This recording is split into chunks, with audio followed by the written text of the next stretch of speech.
قبل ما اعمل الفيديو لاحظت ان محدش حلل الفيلم ده قبل كده على اليوتيوب. ده اللي خلاني متحمس ان اكون اول واحد يتكلم عن الفيلم. النهارده معانا فيلم من اكتر الافلام اللي فيها معنى حقيقي عن الاختيار، وعن قد ايه هو اهم شيء في حياتك، لانه مش بس بيحدد اذا كنت هتبقى مبسوط ولا لا، ده كمان بيحدد حياتك كلها هتمشي في انهي اتجاه، الاتجاه الصح ولا الاتجاه اللي انت فاكره صح بس في الحقيقة هو غلط. فيلم بيحكي لك ازاي طفل ممكن يعيش في صراع ما بين الصح والغلط، بين الأب والأب الروحي، بين النور وبين الضلمة. مش مجرد فيلم عن المافيا والعصابات، ده فيلم عن الإنسان نفسه، عن الطريق اللي بنختاره والنتائج اللي بنعيش بيها بعد كده. أهلا بيكم في تحليل فيلم أبرونكس تيل. قصة الفيلم بكل بساطة عن ولد بيعيش في حي شعبي في برونكس، وده حي كان مليان عصابات ومشاكل بين الإيطاليين والزنوج في الستينات.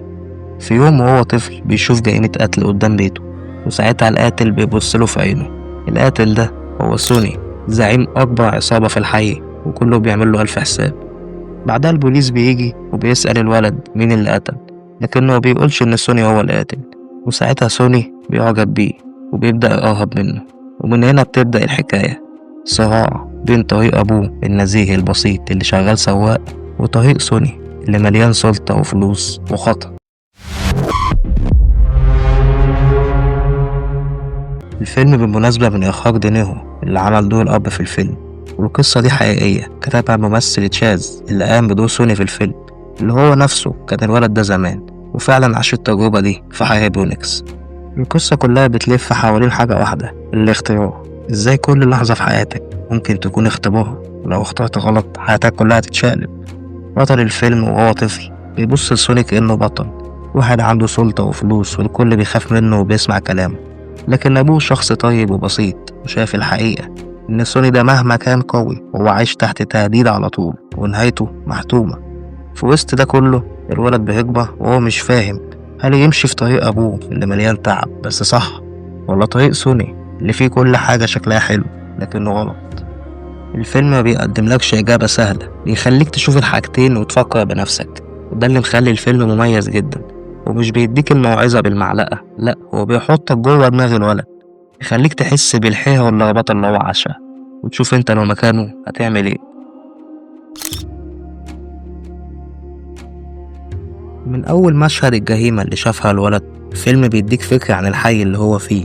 كل واحد عايش على مبدأ القوة، القوي هو اللي بيكسب، بس أبوه ما عندوش المبدأ ده، عنده مبدأ تاني خالص، إنه يعمل الصح حتى لو محدش شايفه. وفي مشهد لما كان الأب بيكلم ابنه وبيقوله إن الرجولة مش في إن الناس تخاف منك، بل إن الناس تحترمك وتحبك، وده بيفضل جوه دماغك طول الفيلم. وفي الناحية التانية سوني بيقوله العكس، بيقوله أنا مش محتاج الناس تحبني، أنا عايزهم يخافوا مني. وهنا الصراع بيبدأ، مين فيهم اللي صح؟ الناس تحبك ولا تخاف منك؟ تبقى طيب ولا ضعيف؟ ولا تبقى جامد والناس كلها تمشي على هواك؟ بالنسبة للبطل بتاع الفيلم وهو الطفل، هو التحدي الأصعب في الفيلم. هو عايش جوه صراع طبيعي جدا بين الحلم والواقع، عايز يبقى قوي وعايز الناس تحبه بس في نفس الوقت تخاف منه. بيحب سوني وبيسمع كلامه، لكنه كمان فاهم إن أبوه مش غلطان وعايز مصلحته. في النص التاني من الفيلم لما بيبدأ يحب البنت اللي من حي الزنوج، ساعتها بيدخل جوه صراع جديد، لأن المنطقة بتاعتهم فيها مشاكل ما بين البيض والزنوج على طول، وهو لازم يختار، يا إما يكمل معاها أو يسيبها ويشوف واحدة تكون من الحي بتاعه. وبالنسبة للأب في الفيلم فهو زيه زي أي أب عادي، بيحب ابنه وبيخاف عليه، وده السبب اللي خلاه يحاول يبعد سوني عنه طول الوقت، بس ابنه هو اللي ما كانش بيبعد عن سوني، وده دليل على إن الاختيار هو الأساس. لو ابنه كان اختار من الأول إنه يبعد عن سوني كان هيبعد سواء أبوه حاول يبعده أو لأ. نيجي بقى لسوني رجل العصابة. سوني بقى هو الشخصية اللي الناس بتحبها غصب عنهم، مع إنه فيلن بس عنده فلسفة، فاهم كويس الصح والغلط، وشايف إن الولد ده الحاجة الوحيدة الصح في حياته، فمش عايز يفرط فيها، في نفس الوقت عايز يحافظ عليها ويخليها أحسن منه وما تطلعش زيه، وبيخاف عليه طول الوقت كأنه ابنه. وفي مشهد مهم جدا لما الوقت سأل هو الخوف ولا الحب أهم، سوني بيقوله الحب مش بيدوم لكن الخوف بيحميك.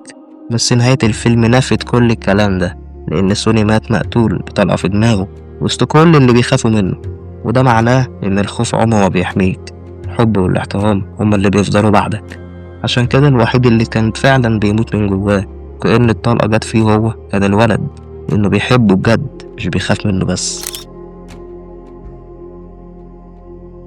الفيلم بينتهي طبعا بموت سوني، لأنه طبعا كان لازم ياخد جزاء، وبعدها بنشوف بطل الفيلم هو الوحيد اللي قاعد في الكنيسة، كل الناس مشيت، وده معناه إن الوحيد اللي باقي ليه وفضل زعلان عليه فعلا ومش عايز يسيبه حتى بعد ما خلاص مات هو الولد اللي حبه بجد، وكان شايفه أب وأخ وصاحب ليه. أما كل الناس اللي كانت حواليه طول الفيلم عاملين بيحبوه عشان بس بيخافوا منه، أول ناس مشيوا وسابوه، حتى في الجنازة ما كانش حد فيهم مهتم ولا باين عليه الحزن. وهنا البطل بتاع الفيلم فهم اللي كان لازم يفهمه من الأول، ولقى الإجابة الصح بس بعد ما خسر صحابه. وسوني اللي كان زي أبوه التاني فهم إن الحياة اختيارات صعبة، بس كل اختيار بيكون ليه نتايج. هو مختارش إنه ينزل من العربية ويسيب صحابه عشان خاف يقولوا عليه جبان، بس سوني هو اللي لحقه وخلاه نزل من العربية. وهنا سوني هو اللي علمه فعلا إزاي يختار صح، لأن بعدها أصحابه ماتوا والعربية ولعت بيهم بعد ما حاولوا يهاجموا على محل الزنوج. وهنا فعلا بطل الفيلم فهم إنه لازم الاختيار الصح حتى لو مش هيعجب اللي حواليه أو مش هيخليه يمتلك السلطة أو الفلوس، المهم إنه يخليه مبسوط وقادر يحط دماغه على المخدة كل يوم وينام بسلام وهو متأكد إنه عمل الصح. الهدف من الفيلم إن كل واحد فينا عنده اختيار، ممكن تمشي في طريق شكله حلو وسهل بس نهايته وحشة، ممكن تمشي في طريق صعب مليان مطبات بس نهايته أحلى مما تتوقع. فيلم أبو نكستيل هو من نوعية الأفلام اللي تخليك تتعاطف مع كل شخصياتها، تشوفه من ناحية الأب تتعاطف مع خوفه على ابنه، تشوفه من ناحية سوني تحب شخصيته وتتعاطف مع تعلقه بالولد إن حتى المجرم ممكن يكون عنده شيء كويس، تشوفه من ناحية الولد تتعاطف معاه طبعا وتحس قد إيه باللخبطة اللي هو كان عايش فيها. والخلاصة الفيلم بيعلمك درس بسيط جدا، الاختيار هو اللي بيصنع الإنسان مش الظروف. وبس كده، لو عجبك الفيديو اعمل لايك واشترك في القناة عشان يوصلك كل جديد. سلام يا اخواتي.